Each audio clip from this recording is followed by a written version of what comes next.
there are probably people watching this.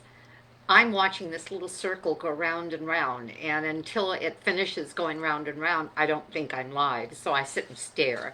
That's what that's about. Hello, I'm Nan Simonson, and I, until a couple of hours ago, um, although I do a live Facebook presentation for my Facebook group, The Power Agers, that comes from the title of my book, Aging Powerfully. Now, there's a pencil in here making the shininess not work. Well, it still doesn't work. Anyway, Aging Powerfully.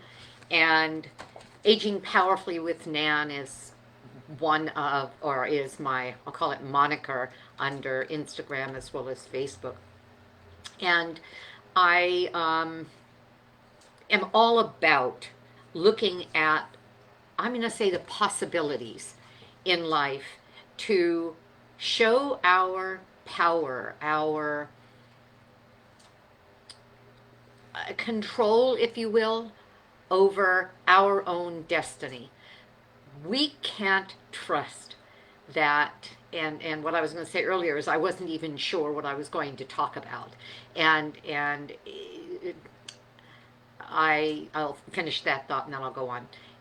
I every Tuesday, as a health coach with a fabulous group of doctors, lifestyle medical doctors, all under the founding member of this group, Dr. Wayne Dysinger, who is also one of the founding members of the College of Lifestyle Medicine.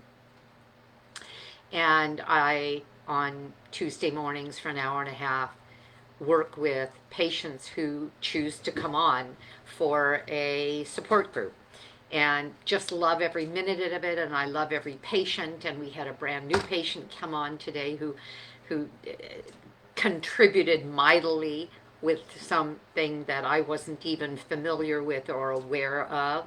Actually, see, I'm already on what I do on my, I'll call it mental spin.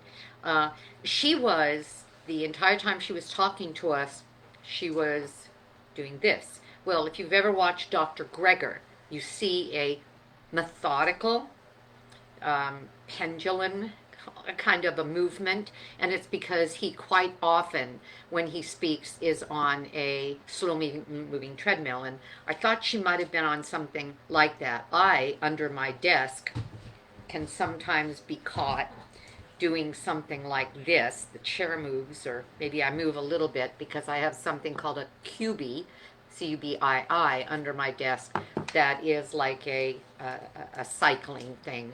Why not? I'm sitting there for an hour and a half. Why not? And it's not with exertion. It's just to keep the blood flowing and movement going. Well, I asked her what she was doing, and she showed us this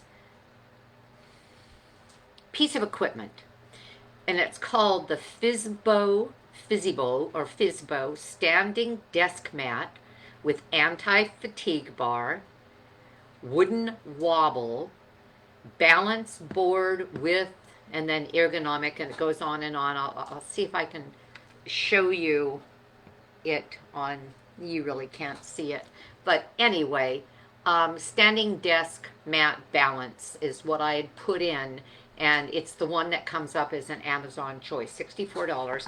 So the entire time that we were doing this meeting, she was building core strength, not overtly, not like obsessively, compulsively overdoing it. She just stood and kind of moved, because this mat allows you to move like this. Well, since hurting my knee before my run last week, my 10K run that I planned for the first time at the end of July and 3 months later executed, having never run before, I have been working with physical therapists. I didn't ruin my knee. I didn't hurt my knee running. So I don't want that to be taken for granted, because that's not the case. I hurt my knee from overuse in another way. A Pilates class that tweaked it a little with some new movement I hadn't been used to. And then my acting as if I had nothing wrong, powering as one of the front runners of a group just because I could and it felt good, up mountains, 5.5 miles, 7.7 miles at this wellness retreat every morning, to the degree that I was limping when I left there, and it's been sore ever since. And I continued to train for this 10K. And so now I am, and I was shortly before the run, in order for them to sanction it under the care of physical therapists, because not only do we want to fix my knee, I found out, and I found it out from two people, a friend of mine named Z, who met me twice during the run to say go Nan, but videoed my run, and then from my daughter, my husband's youngest daughter, my 9-year husband, and she's 29, so I'd love to say she's our daughter, but I don't want to mislead that, but she's my daughter. She videoed my run to the finish line, and all three of those videos, I looked at them and said, am I really running? Because I knew I was sort of a loper, but I didn't know that I had a sort of an awkward run. It's like a race walk, which is what I had been trained to do. The first time I did the Mission Inn run, the only time, was 2:13. It was a race walk. I know how to do that duck waddle, and everything's kind of moving. Well, in a way, that has ruined my run, because my run is like all over the place. And when I showed the video to the physical therapists, two of them, they said, your alignment is way off. They showed that one of my legs is slightly shorter than the other because my hip is slightly higher. So we're working on that, because I have another run coming up in January on the 8th, one day before I turn 71. And this time I'm going to run it. I'm going to run it without a knee injury, and the knowledge of that in the back of my mind, because by then we intend to have it fully healed, and it's getting that way. But I also would like to increase speed. I was number 4 in the group, and I'd like to be one of the front 3, because they get a medal, and I'd love to get a medal for doing something that I had never done before deciding to. Because I think there's a point to be made, and that's all I'm going to talk about through the rest of this, which is was the subject of my last Facebook Live, the win. I had a win. And the point wasn't about the win. The point was about seeing possibilities in life, going for them, and then getting the physiological response of dopamine surging through our bodies 2 times. One when we get the wind, and that's all fireworks. I mean, that is fireworks and lightning flashes and look at this, look at this. And if you saw my video of me right after the run, you could tell I had, my endorphins were flowing, and I was very happy and proud that I had just done it. But that's short-lived. That's very short-lived. And that's not enough, because dopamine, as I said last week, is a neurotransmitter of reward. Serotonin will give us reward, but in a quiet way, and it's more about a calm, more about a satisfaction, more about a hunkering in a soft, cushy way. But dopamine, bam! It's the kind of thing that keeps people going back to drugs, back to the wrong food, because here I am on a little bit of a tangent, because the food manufacturers, top 10 food manufacturers, all know if they get it right, the fat, the sugar, the salt in a food, that it lights up our dopamine receptors, and those 3 combined, or any one of those strongly combined with just a flavor that we really like, we are hooked. And that's what, unfortunately, the standard American diet is doing to us with the, primarily, all we're eating is, most people, manufactured food, processed food, highly processed foods, and fast foods. You go to a restaurant, a lot of what you get isn't real food. It's stuff that some factory has put together for them so that they can then reheat it and plate it and make it beautiful, and that's what we're eating.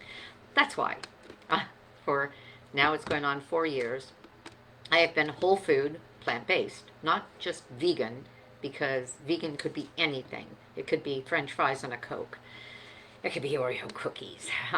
But I am whole food, plant-based. The food I eat is the food as close to nature as possible. Okay, so let's talk about possibilities. I wrote a book, Aging Powerfully. In that book, I turned the word powerfully into an acronym. All the way across, there are powerful, I'm going to call it modalities that we can follow, having a purpose, involving others in our lives, in other words, community, whole food, plant-based, because science shows us that our body loves plants and loves fiber, and it's the healthiest and the longest living people are those that are whole food, plant-based. E, exercise, movement. R, resilience, meaning having time every day to recharge our batteries, and that means sleep, preferably 7 to 9 hours a day, and to de-stress. F is fearless, going forward without fearing consequences that aren't even near us. And a lot of us have gone through a year and a half, 2 years. I'm speaking to you in November, on the 3rd or the 2nd of November 2021, and we have gone through since March of 20. It's almost 2 years of fear about possibilities, about things that could take us down. And when I wrote that, had no idea about COVID because it hadn't raised its ugly head. But I did know that those who recover from illnesses recover when they are not fearing the negative possibilities, but are lit up by the possibilities. In other words, the law of attraction. We get what we think about, and we attract what we hold constantly in our minds. U is for Nan. Nan, what is U? I'm going to feel stupid and be sorry. Oh, that's unafraid. Sorry. U is going unafraid. F is fasting. All right, silly me. And by fasting, I mean giving our bodies time every day between eating to fully process food. If you want to use the shortest period of time of relevance, I would say honor your migrating motor complex. That is where your body, after 3, sometimes 2.5, but really 3 to 4 hours after a meal, the body says, okay, time to clean house. I call it a roto-rooter. Moves things along, cleans things up, gets things ready for food again. Some people never engage and look this up, migrating motor complex. Never engage the migrating motor complex because they don't stop eating. That fallacy that we need to eat every couple of hours to keep our blood sugar up is baloney. I eat nothing but plants, whole food, plants. And I go 4 and 5 hours while my body is working on all that wonderful fiber and all those phytonutrients and phytochemicals and phenols, doing all the things they do that are good for my body without being interrupted to have to go back and start digesting something new. So that's part of fasting. But fasting can be time-restricted eating, or what some people call intermittent fasting, but they use a lot of there's a number of definitions for that term. And in my vernacular, time-restricted eating means, in my case, our goal is always to be finished with a meal by 6 to 6:30. I don't eat again until 8:30 in the morning. I get in my exercise, fasted. First thing in the morning, it's out on a bike, out on a run. I'm not running right now till the knee's better, or a walk. And then there's dinner, and then there's a walk for a half an hour after dinner, and no more food, period. think of what that could do for you, not only in that migrating motor complex scenario, not only in what the Sherzais, the doctors, Dean and Aisha Sherzai, neuroscientists out of Loma Linda University, and they have their own lab, um, talk about in terms of no food to help with sleep, meaning that stop the digestion by not eating at least 2 hours before bedtime, preferably 3 hours before bedtime, so that your body can get through the digestion and then go into cellular repair. And so we do that automatically by deciding that we are not going to eat again after we have a meal. And think of what that could do to you calorie wise, too. A lot of people load up with hundreds of calories and foods that just sit while we're in a supine position with the dangers of the stomach acids rising into our esophagus and GERD and all of that, and then not eating again until, and you can exercise very effectively in a fasted state with plenty of water. And then if you look at 6:30 to 8:30, that's a 14-hour window of fasting, and it is not a hot ticket new thing that everyone's excited about. It has become science by Dr. Sanjan Pandit as well as Dr. Man, oh, the longevity diet, Walter Longo. Their science, and Walter Longo is one of our preeminent experts on longevity, and his lab out of UCLA and UC San Diego has shown that periods of fasting do things in our system that cannot happen when we're using our energy for digestion. So the idea of these time restricted periods, even if it's just 12 hours, even if it's only 12 hours, meaning that you stop eating at 8, you start eating at 8.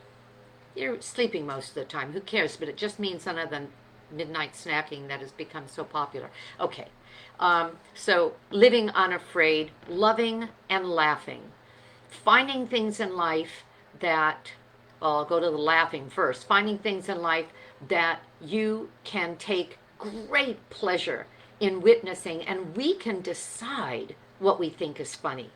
Things that aren't funny can become funny if we decide that we are going to see life the way kids see life. I've told this story before. I had just done the floor, just cleaned up everything. I have a kind of a deep blue-green floor, and it shows everything. Anyway, I was pitting an avocado, and the avocado seed, instead of going into my compost bin when I flicked it, hit the floor, had still remnants of avocado, and I swear it rolled like a ball 15 feet all the way across my floor, obviously because the floor was at a tilt and I had never known that. Instead of getting mad, I thought that was hilarious. That was a choice. It was simply a choice to laugh my head off at something that messed up the floor that was cleaned, that I had to go back and do, but for the sheer joy of the fact that I witnessed something I'd never seen before. What avocado seed rolls like a ball? They are normally somewhat teardrop shaped or oval or whatever. Anyway, I've kept an avocado seed on my sink top, on the top of a plant, and it's sort of turned brown, a smaller one that was round like that, to remind me that anything that we choose to be funny, not anything, but a lot of things that we choose to be funny, we can make funny. So go through life laughing your head off. People have proven that they can even recover from terminal diseases by finding things that make them laugh and feel joy. But the other L is love, and that love is the love from within, that we find it very hard to pass on love until we feel a love for ourself and our life and the joy that comes from knowing that we are where we belong in this world and can appreciate the strengths that we have within us. And then finally, why? And that's you. Embracing, taking that self-love further, and then you can spill that love on to everybody around you, because you're not in a race for attention or a race for um, actualization. But the why is embrace whoever you are in whatever state you are, and know that you are where God or the universe wants you right now, and that you have endless possibilities. So let's talk about those possibilities. In the College of Lifestyle Medicine, there are what we call pillars of health that are science-based, and what the whole point of being a doctor who is a plant-based medical doctor, not plant-based, I'm sorry, the College of Lifestyle Medicine, it's somebody that's a lifestyle medicine doc, is that the moment you walk into their office, they're going to look at what you have and what you're taking, try to get you off of what you're taking, and fix what's wrong, rather than pulling up, oh, tell me what's wrong. Got a stomach ache, a headache, and I'm a little stressed. Anti, um, anti, I was going to say psychotic, antidepressants will give you something for the GERD so that your stomach stops making acid. And, ooh, let's see. Oh, you said you're a little sore here. Let's do some NSAIDs. In other words, they medicate, but it's not taking away what's wrong. Do they talk to you about your life? Do they talk to you about the pillars of life that give us the strength to heal ourselves the way Hippocrates said we will? Let food be thy medicine, medicine be thy food, and our bodies were meant to heal themselves if given half a chance. And the doctors of lifestyle medicine, that is what they're looking to do for us. Well, that's the world I'm in. So when I wrote this book, I was doing two things. I was 6 months away from turning 70 when I wrote it, and I thought, I am not coming up to the end. I have potentially 1, 2, or 3 decades more ahead of me, and I will live my life based on those tenets of lifestyle medicine, those pillars of health, and I will do the best with everything that I have as I learn this and as I pass it on. Well, the other thing, and I think you may know this if you've heard much from me at all, is that I had also been able to give up something that owned me for nearly 55 years, and that was an eating disorder. That began when I was 15, ended when I was 67. I'm now just a couple months from turning 71. And by the way, I'm doing another one of those 10K races. I think I said that. Oh, yes, I did. The day after the race, I turned 71, to make a point to myself and to those who are paying any attention at all that anything is possible if we decide it is. So when I wrote the book, the first 4, or the first 5 actually, POWER, are a shortened version of the 6 pillars of lifestyle medicine. And when I did my Facebook Live last week and I talked about the win, I talked about, as I was saying earlier, the power of that part of the win. I said there were 2 parts, and that is the part that is the explosive end product and those emotions involved. But the most enduring, the most important part of a win is where it took you and where it brought you, and everything that went into that process. The day you decided to do it, every tiny little step you took along the way to bring that about. I had a reminder of that today when I did my group meeting again. I spoke about somebody last week that had struggled and was one of the least popular members of her game group, Canasta. Was it Canasta? Yeah. Because she wasn't very good. And then she got better and better. How'd she do that? She kept showing up. Was she getting her dopamine hits just showing up? Yes. She got a major one when the well, last week during the game, the entire room burst into applause because she had such a beautifully complex and perfect hand that she had created. Um, but she was smart enough at 84 years old, smart enough and tenacious enough to make a decision. I'm going back to Canasta because now they're meeting again after COVID, and I'm terrible. I'm the one nobody wants to sit with, but I'm going to come and I'm going to try and I'm going to come every single week. No excuses. Well, now, and she said this today, she walked into the room and somebody that she barely knew or barely knew her or barely gave her the time of day, oh, you're, then her name, wow, everybody is talking about you. Now, all of these are, and again, dopamine is that that neurotransmitter that is not only a um, a reward, a neurotransmitter reward molecule, but just as important, it creates the desire in us to repeat that action again. So she kept allowing herself the acknowledgement of everything she did to get up to there in order to keep showing up. Well, she said that today without even meaning to acknowledge this is the way it was.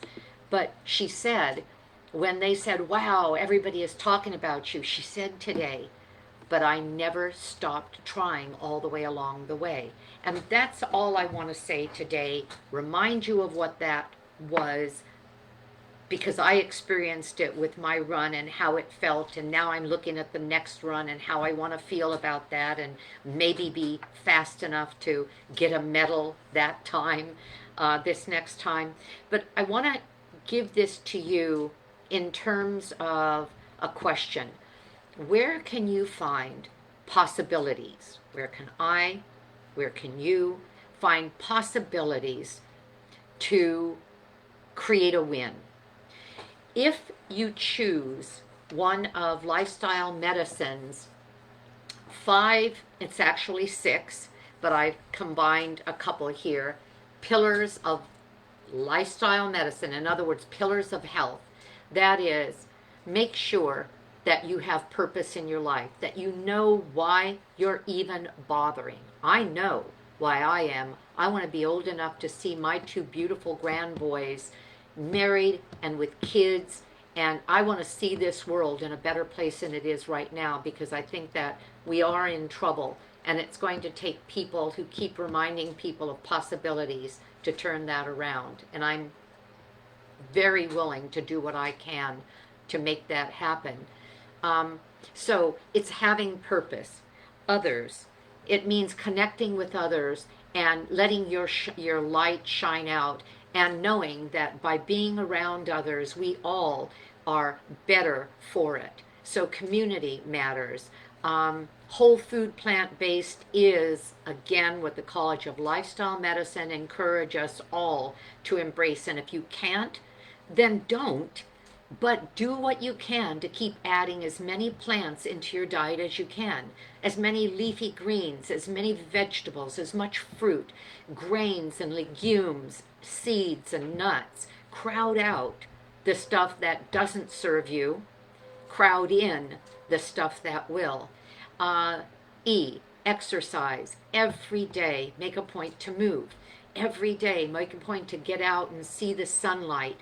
First thing in the morning, it'll set your entire circadian clock so that you can sleep better, because then you go to R, and that's rest, that's part of R, but the other one is resilience, and that is stress relief. And when we're talking about whole foods, the W, in the College of Lifestyle Medicine, they separate that as food and the avoidance of substances that are addictive. And that would be, of course, drugs, alcohol, sugar, overeating, the things. And food can be called a drug in some cases, because we can, like I did for so many years, we can use that in an addictive way and basically be owned by our, I'll call it in some cases, inability not to go headfirst into a refrigerator when we're stressed and don't know what to do with our lives. I know what I'm talking about there. Okay, so what I'm saying to you is purpose, community, that's others, um, nourishment, whole food, plant-based, stay away from addictive things, um, movement, move your body on a regular basis every single day, because nothing in your body works unless you're moving it, especially your lymphatic system that doesn't have a pump like your heart does with your blood. The lymph system only works when you're physically moving and kind of moving all of these tiny, tiny little capillaries and vessels or whatever the lymph goes in around your body. And then finally, your sleep and your stress relief. Stress relief in meditating, in doing deep breathing, and sleep in sleep hygiene, just basic sleep hygiene, a cold room, a dark room, or a cool room, a dark room, getting, again, 7 to 9 hours of sleep a day, and doing your best to, if you can't sleep well, to do what you can to mitigate that so you get a night's sleep every single night. It matters. It affects even our potential for Alzheimer's later in our life. So think of any one of these areas as a possibility. You know what? I am estranged from so many of my friends now because of COVID. I think I'm going to go out of my way to start on a weekly basis connecting with any number of them. That would be community. You know what? I don't feel very well and I'm feeling bogged down. I've gained weight. I'm not happy with it. I think I'm going to add more fruits and vegetables and grains and legumes because those are lower in caloric value. They feed me better than heavy saturated animal products, and I'm going to crowd those in because those are really especially good for me. Or, I'm not sleeping, I'm going to look up sleep hygiene, and I'm going to figure out what I can do to start going to bed every day in such a way that I am expecting at least 7 to 8 hours of sleep. Movement. What can I do that I can fall in love with so that I'll do it every day because I want to, not because I have to? I promise you, when you move, the more you want to move, and it becomes such joy. I never liked to run, to canter, to trot. I hated it. And now I'm becoming, oh gosh, almost obsessed with the idea of running more and running farther, because there's such joy in it. I enjoyed it. When I hit my first 6 miles, 6.4 miles, I came back home and I thought, I can't even believe I did it. It seemed like it never happened, but it was right there on my run keeper. Then the next one was 6.8 miles. And then with what I thought was a almost broken knee, but we did it because the x-ray showed that wasn't the case, but it was full of fluid. I ran that race and I barely knew I made it, meaning that it wasn't a painful slog. It was just a joyous continual movement for 6.2 miles, which is a 10K. Find something that you can look at as a possibility, preferably one of these pillars of health, to get you even further along in your desire to not just live longer, but live really, really well. That's the whole point. And then look at any of these and say, where can I find a win? What can I get excited about to adopt, knowing that I'm going to get these dopamine payoffs all the way along the way, including when I get the win. And I'll be able to look back and say, look at what I was able to do. And then you'll know if you can do one thing, you can do it again and again.